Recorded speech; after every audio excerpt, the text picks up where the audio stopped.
Hello and welcome.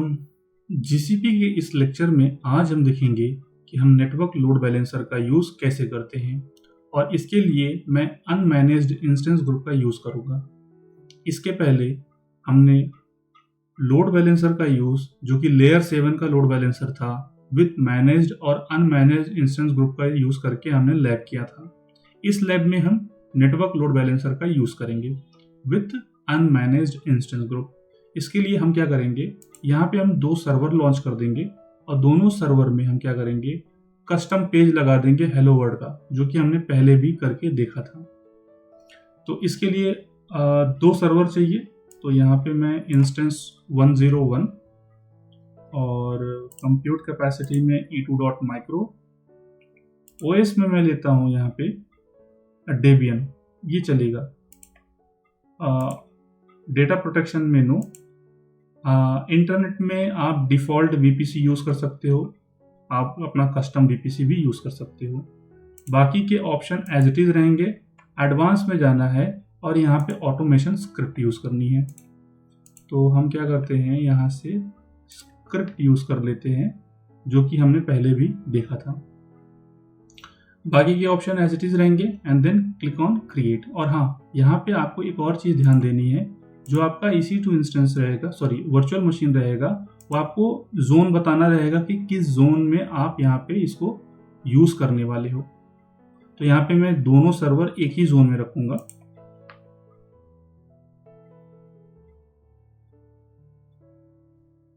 और इसी के साथ ही हम क्या करेंगे, एक दूसरा भी सर्वर लॉन्च कर लेते हैं।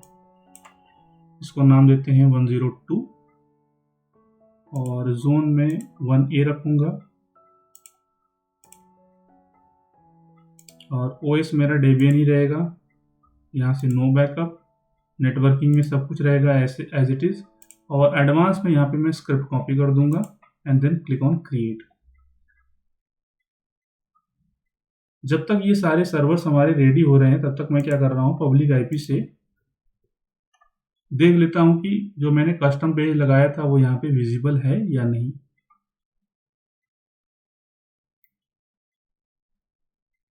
तो ये थोड़ा सा टाइम ले रहा है बट कोई दिक्कत नहीं है। दोनों सर्वर हमारे पास आ चुके हैं। तो हम क्या करते हैं, यहाँ पे डिफ़ॉल्ट नेटवर्क मैंने यूज़ किया हुआ है। अभी मुझे SH करके इसको इंस्टॉल करने की कोई ज़रूरत नहीं है क्योंकि हमने स्क्रिप्ट दिया हुआ है। तो मैं भी स्क्रिप्ट अभी अपडेट करके इंस्टॉल कर रहा होगा तो थोड़ा सा टाइम लग सकता है इसमें। तब तक हम क्या करते हैं, इंस्टेंस ग्रुप बना लेते हैं। Click on create instance group और यहाँ से मैं अनमैनेज्ड इंस्टेंस ग्रुप 101 और ये US सेंट्रल में रहेगा, VPC मेरा डिफ़ॉल्ट रहेगा। और इसके बाद मैं यहाँ से दोनों सर्वर अपने चूज़ कर लेता हूँ और इसके बाद यहाँ पे मैं टेम्पलेट अपना कर देता हूँ क्रिएट, सॉरी इंस्टेंस ग्रुप यहाँ से कर लेता हूँ क्रिएट। इंस्टेंस ग्रुप हमारा क्रिएट हो गया है। अभी यहाँ पे अच्छा ये HTTPS पे जा रहा है, ये देखिए डिफ़ॉल्ट पेज आ गया। अगर आप यहाँ पे index.html करोगे, index.html, तो यहाँ पे आपको हेलो वर्ल्ड दिखाई देगा। तो मे भी हेलो वर्ल्ड अभी थोड़ी देर में आ जाएगा क्योंकि मैंने इस पर कुछ पैकेज ऐसे रन किए हैं। पैकेज रन करने के बाद हमने क्या किया है, इसको ओवरराइड करने की परमिशन दी है। तो थोड़ी देर में इसको देखेंगे। तो अभी हम कहाँ थे, हमारा इंस्टेंस ग्रुप हमारा बन गया है, दोनों सर्वर्स आ चुके हुए हैं। अब हम क्या करेंगे, लोड बैलेंसर पे जाएंगे। लोड बैलेंसर पे आने के बाद यहाँ से आपको नेटवर्क लोड बैलेंसर चूज़ करना है और इसके बाद नेक्स्ट करना है। आप प्रॉक्सी लोड बैलेंसर यूज़ करना चाहते हो या पास थ्रू करना चाहते हो, एज पर योर नीड, तो आप दोनों कर सकते हो। तो हमने प्रॉक्सी यूज़ किया हुआ है तो हम वही प्रॉक्सी सेम यूज़ कर लेंगे जो हमने पहले लैब में देखा था। ये भी इंटरनेट फेसिंग रहेगा। और इसके बाद हम क्या करेंगे, रीजनल चूज़ करेंगे। Click on next and click on configure. ये सारे ऑप्शन तो एज इट इज़ हैं जो कि हमने पहले भी देखे हैं। माई LB यहाँ पे नाम देता हूँ मैं।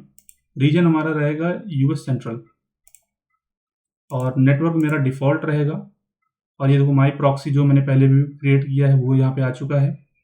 और डिस्क्रिप्शन में बैकएंड सर्विस आपको देनी है। यहाँ पे आपको बताना है आपका बैकएंड सर्विस कौन सा है, इंस्टेंस ग्रुप, ठीक है। पोर्ट नंबर आप यहाँ पे दे दो 80 और बाकी के ऑप्शन एज इट इज रहेंगे। मैक्सिमम कनेक्शन यहाँ पे आप बता दो 1000 कनेक्शन या फिर 100 कनेक्शन। और इसके बाद आपको हेल्थ चेक बताना है।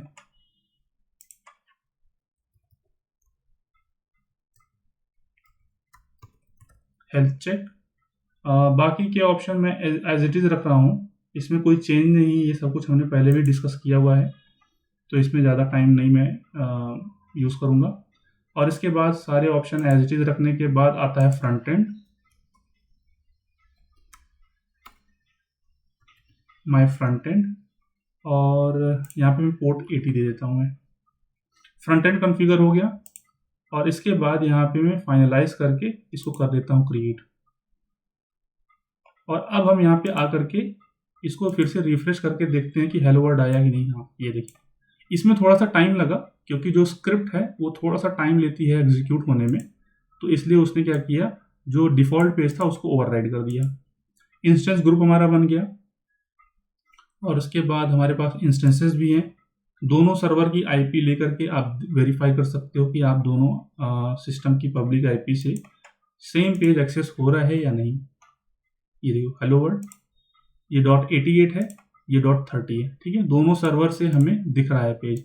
अब हमें वेट करना है हमारे लोड बैलेंसर क्रिएट होने का, तो तब तक के लिए मैं वीडियो को पॉज कर देता हूँ और जब ये रेडी हो जाएगा हम वापस आएंगे। और लोड बैलेंसर हमारा रेडी है, तो अब हम चलते हैं फ्रंट एंड से, फ्रंट एंड की आईपी ले लेते हैं और इसको यहाँ से एक्सेस करते हैं, तो देखते हैं कि हमें हेलो वर्ल्ड दिख रहा है या नहीं। अगर आपको ये देखना है कि दोनों सर्वर में से किस पे रिक्वेस्ट जा रही है, तो आपको स्क्रिप्ट में थोड़ा सा चेंज करना था। एक पे आप सर्वर 1 दे देते, एक पे आप सर्वर 2 दे देते। हम थोड़ा सा उसको चेंज कर लेते हैं। एक सर्वर पे मैं कस्टम पेज में थोड़ा सा चेंजेस कर देता हूँ, तो आपको समझ में आएगा कि रिक्वेस्ट दोनों सर्वर पे जा रही है।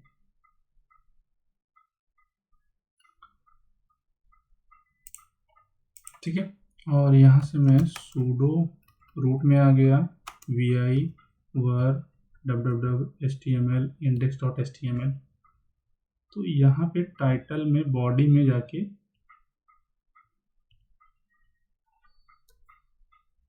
यहाँ पे बता देता हूँ सर्वर 1,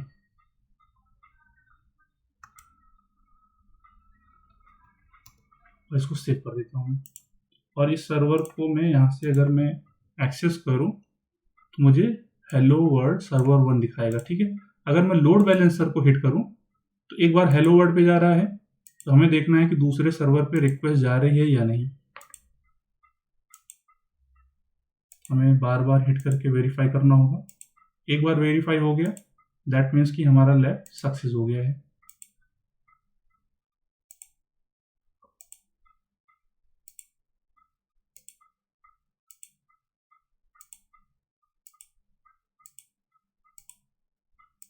तो रिक्वेस्ट यहाँ पे एक ही सर्वर पे जा रही है, तो हमें लोड बैलेंसर में ये कॉन्फ़िगर वेरीफाई करना होगा बैकएंड की सर्विस में। बैकएंड में क्लाइंट आईपी प्रोटोकॉल तो कहीं सेट तो नहीं है।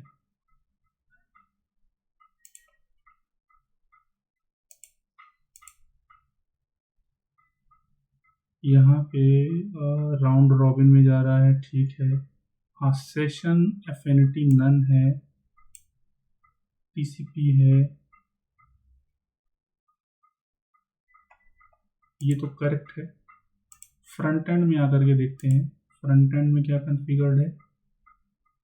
ठीक है, ये ओके है, IPv4 है, टीसीपी है प्रोटोकॉल। और बैक एंड में क्या है, यहाँ पे एक बार वेरीफाई कर लेते हैं। ठीक है, सैंपल ग्रेड 0 है, ओके, दोनों सर्वर है हेल्दी। ठीक है, एक बार फिर से वेरीफाई करते हैं, या फिर हम इसको कैशे क्लियर करके देखते हैं कि हो सकता है ये कैशे से उठा रहा हो।